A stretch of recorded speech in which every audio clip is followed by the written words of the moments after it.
Hi అండి. ఇక్కడ మీకు చూపిస్తున్నా కదా ఆలుతో పునుగు అయితే ప్రిపేర్ చేశాను. చాలా బాగా వచ్చాయండి నాకైతే.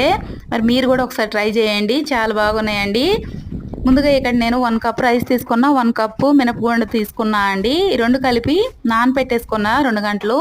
అలాగే మెత్తగా పేస్ట్‌లా పట్టేసుకున్నా అండి. ఉడకబెట్టిన ఆలుగడ్డ ఉంటాయి కదా, ఉడకపెట్టేశాను. పొట్టు తీసి ఈ ఆలుగడ్డ ఆ పేస్ట్‌లో వేసానండి. ముందుగా వేయకూడదు. మినపప్పు మంచిగా పేస్ట్ లాగా అయిన తర్వాతనే ఆలుగడ్డ వేయాలి. వేసిన తర్వాత 2 కలిపి పేస్ట్ లాగా ఉండాలండి. అలాగే తినే సోడా ఏమి వేయకూడదు దీంట్లోన. ఇంకా సాల్ట్ వేసి కలుపుకొని ఆనియన్, కొత్తిమీర, పుదీనా అండి సన్నగా కట్ చేసుకొని వేసుకోవాలి.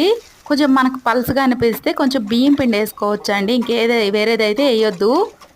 అలాగే ఇంకా స్టవ్ పైన ఆయిల్ పెట్టానండి. పెట్టి ఆయిల్ బాగా వేడవ్వాలి. వేడైన తర్వాత పునుగులు అయితే చిన్నగా వేసుకోవచ్చు మనము.